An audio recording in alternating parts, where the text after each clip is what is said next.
Hello Pisces, and welcome to Ula Tea Leaf Readings. My name is Lenor, and tonight I'm going to be reading your tea leaves.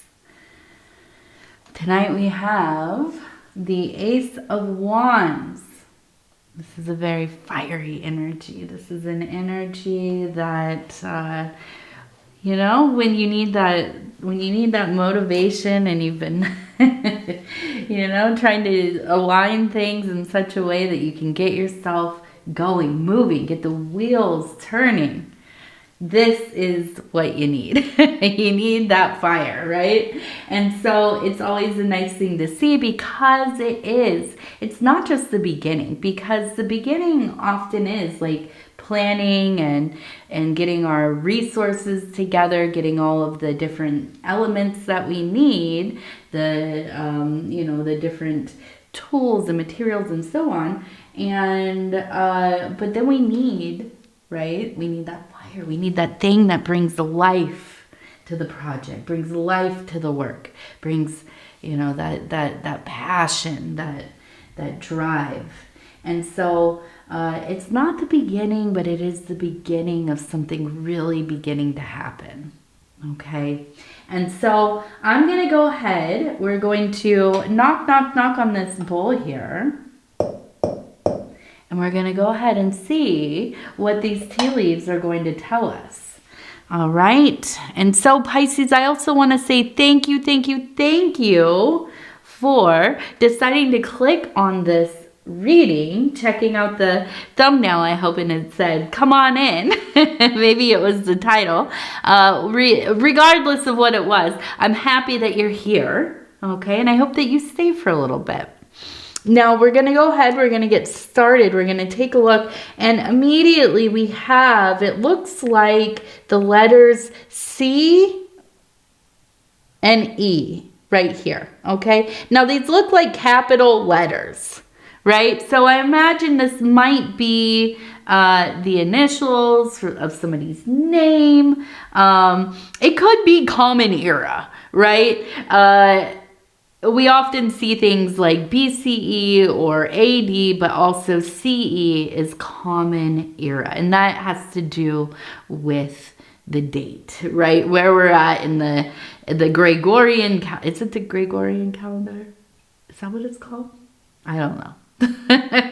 I'm not going to look it up, but now I'm thinking, is that Gregorian, or am I thinking of chanting? I don't know. Tell me in the comments, what is it called? All right, now we're going to go ahead. We're going to kind of turn this thing.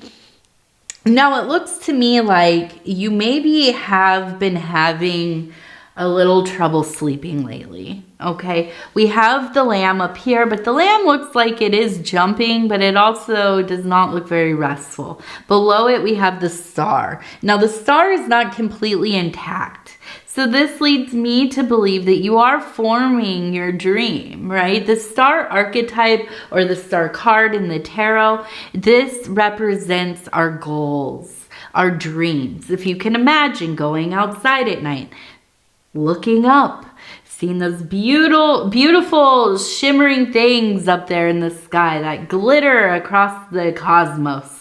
And you find your one. You find that either a little cluster, maybe it is a constellation, or maybe it is a bright and beautiful star. And you start to think, what would I like to do? What have I done? What did I used to want to do? Now what do I want to do? What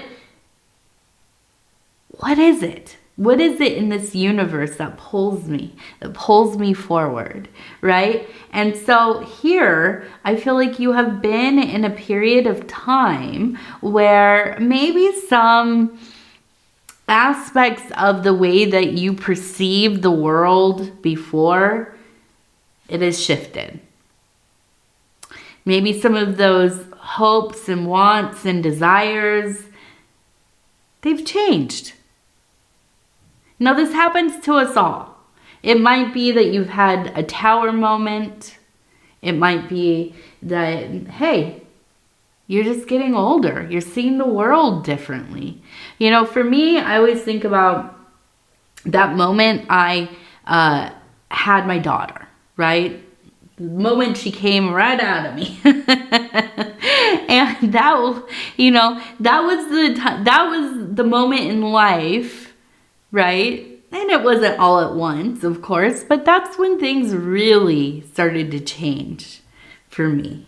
Not just like the practical aspects of my life, but who I am as a person, right? The way I felt about things completely changed because I wasn't thinking about myself anymore. Although, you know, of course I do to some degree. But I was thinking about this beautiful, angelic miracle that came into my life, right? And now I can't see things the same at all, right? I've become way more traditional and strict and boring than I ever imagined I would.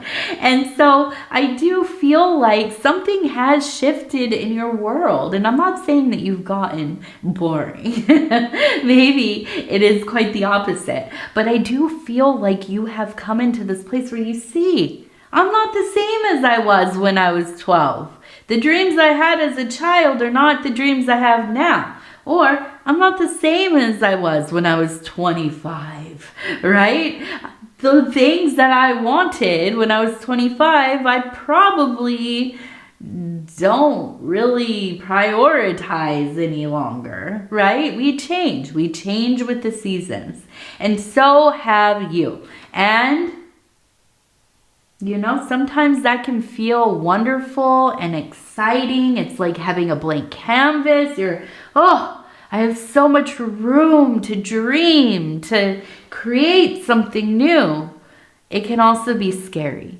It can also feel like, you know, you've lost something. You've lost your direction. You've lost that, you know, that footing on the ground, the thing that made you feel like you were doing something, that you were achieving, that you were making progress. Look at all of this I've accomplished.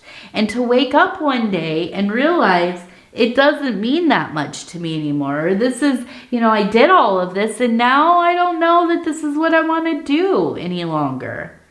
That can be scary. Absolutely. But I feel like this is why you've been having some disturbed dreaming or sleeping, right? In general, I feel like you haven't even been dreaming a lot because you're having trouble getting to sleep. You're having trouble staying asleep. There is a restlessness here that I absolutely feel, but I don't know that it is a big negative. I feel like this is that, it's like when you're in love, right? Or you're about to start school.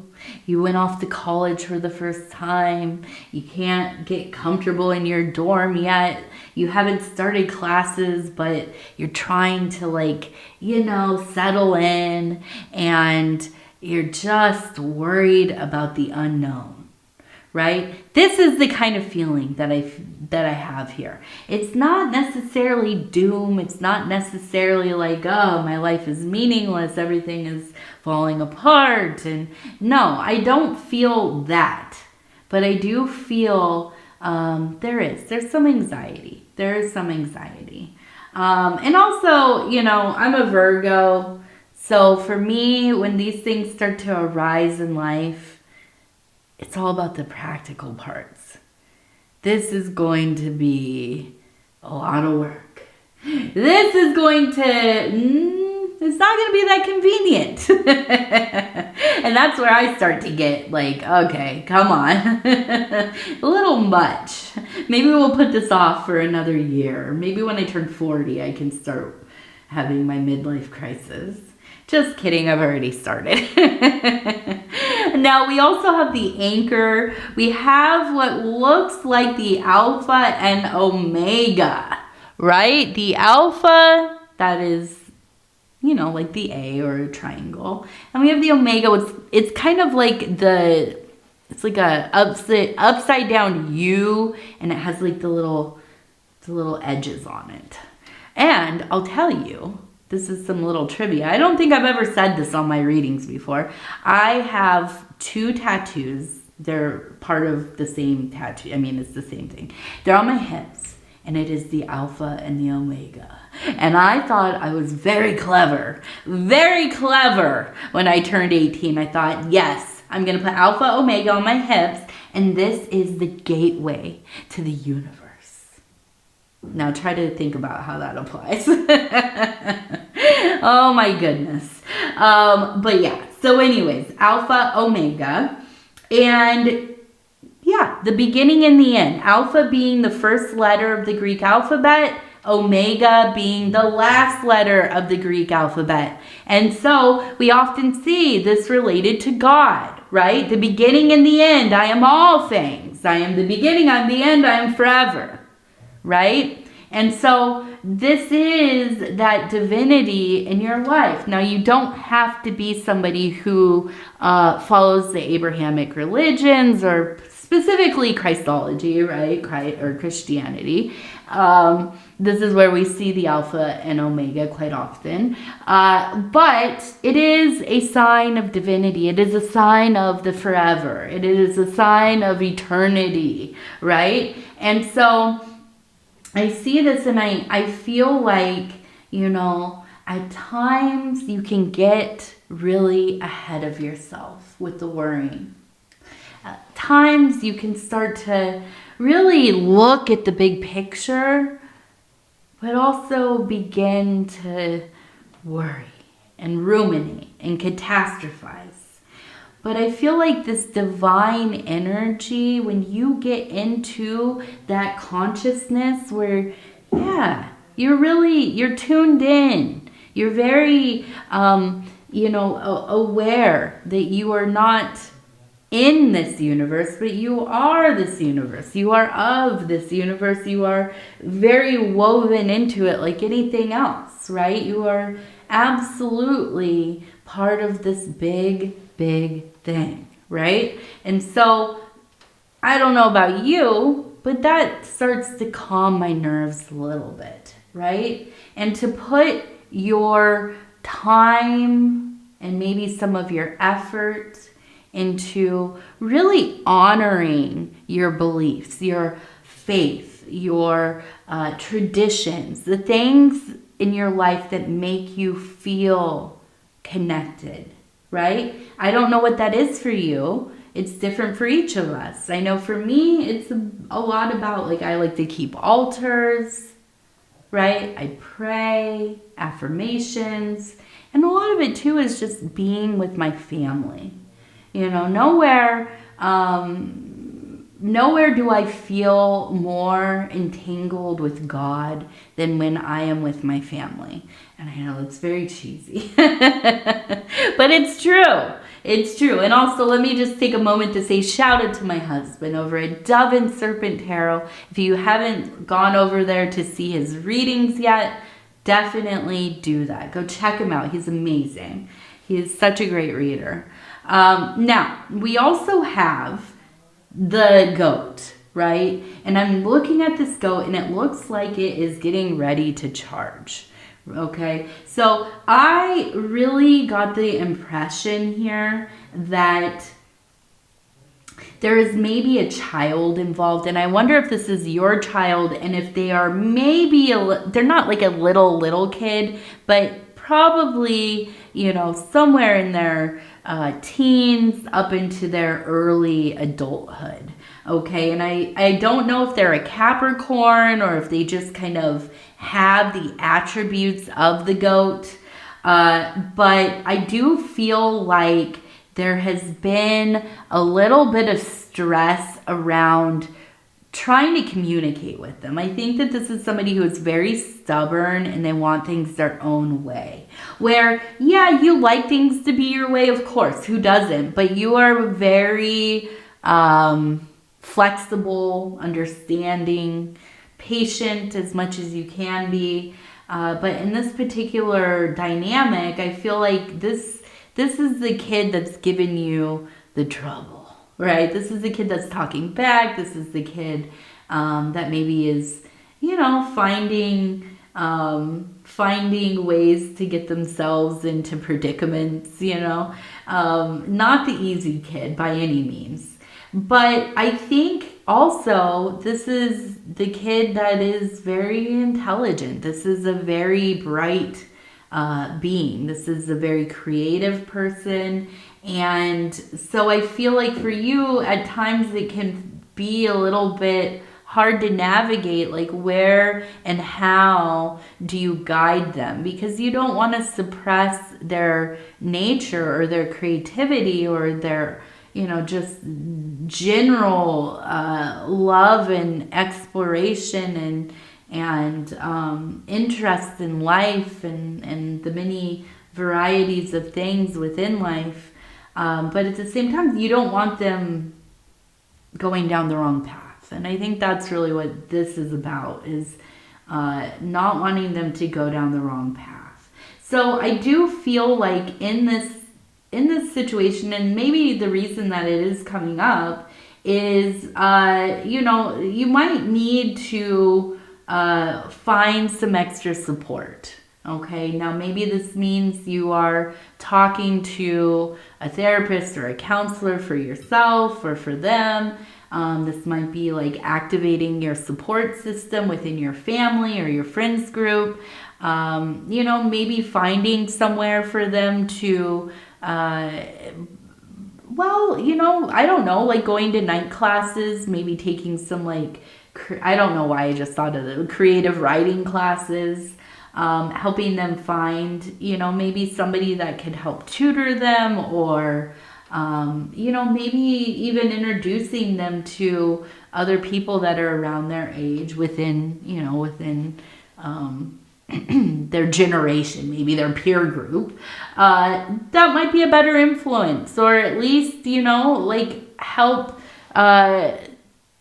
spark some interest into some new things.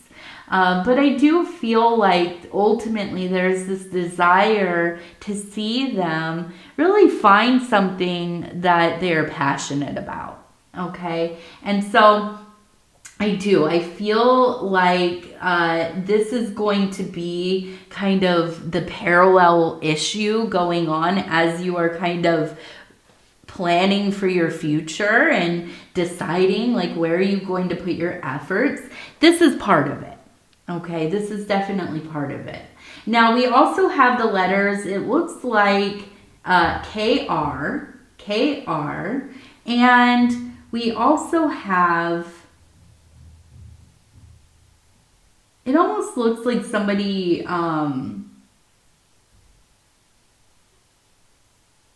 it looks like a planchette, honestly, from like a Ouija board. And it looks like a person here throwing the thing. So I wonder if you actually are having some kind of visitation, if you've had like a situation where you've had some kind of apparition in your home. Maybe you had a really profound dream. It almost felt like a night terror. But I feel like there was like a moment where you connected with something that is unexplainable, and maybe you don't really know who or what it was, but it really just kind of turned you off to wanting to engage with this energy, because it does feel kind of, I don't know, not scary, but like a very heavy and oppressive kind of energy. And it's something that I don't think that you're inviting in. So I think that really just, you know, setting your boundaries, right? And doing, you know, clearing the house. You know, I always talk about this. If you start to have any kind of, I don't know, like energies kind of pop up, or you're starting to feel things within your home, it's a good time to try to open the windows, get clean, fresh air flowing through, get all that stagnant energy. Now, I know in the northern hemisphere, it's the dead of winter. Here, it's like -5 degrees as we speak. And so, yeah, it's not always easy to be able to open your windows, but you know, I think it's really important that we continually bring in new energy, because, and if you can think about, if you've ever walked into somebody's apartment or their house, or even like a a business and all of the windows are covered and you can tell they haven't like had fresh air in there. It's very like dank or heavy or kind of dusty feeling or whatever. It's such a vibe. You know, you just walk in there and you can feel the atmosphere. Now, this is energy that is really like gunked up. It can become a blockage even. So that's a bit, when you start to have dreams and you feel like you're having stuff happen in the home, that's the first place to start. Now also decluttering your home, getting things organized, having a, you know, and whatever this means to you, because it's different for each of us, but having your home in a clean state, whatever feels clean to you, okay? And just not feeling like you are on top of a bunch of stuff or a bunch of stuff isn't on top of you, right? And so that's where I would start. But also, you know, really setting boundaries mentally, and even you could write it down, you can utter it, right? Say it out loud and really state your intention. I do not want you coming into my room. I don't want you getting into my dreams. I don't want you waking me up. You know, these kinds of things. Now it might feel silly. It might sound silly, you know, and maybe it is a placebo effect. I don't know, but I do know that it can be very helpful. Okay. So now the other thing we have going on here, it looks like we have some kind of issue with money, okay? Now, I feel like somebody has owed you a debt for some while. Like, this is like you borrowed money to somebody 10 years ago, okay? Something like that. Maybe you've even forgotten about it. But I do feel like this will be returned soon. All of a sudden, it's going to just kind of show up. I almost wonder if this is like a sibling or if this is a family member. We have the letter S and we also have the number 8. Okay, S and 8. Now we're going to go ahead. We're going to go over here. We're going to do 3 lucky numbers. And I'm just going to go and roll the die. We have number 2. Number 2. Number 29, and number 90, and number 90. All right, and then we will finish with our self-care affirmation cards, and I'm just going to flip through. I'm going to stop where it feels right, and it says, community garden. As I sow love into others, I am cherished by them. I accept the responsibility to cultivate relationships in my life like a garden. When a relationship does not bear fruit, I am wise enough to prune it. I am wise enough to prune it. All right. Well, Pisces, I'm going to go ahead and tell you I love you because I do. And I want to thank you so much for spending this time with me. It's always such an honor to be able to bring these messages to you. And if you would be so kind as to like the video, it really does help the channel. And if you'd like to leave a comment or subscribe, I would love to hear from you. And other than that, again, I just want to say I love you. Take care of yourself. We're going to talk in a few days. Good night. Good night. Good night.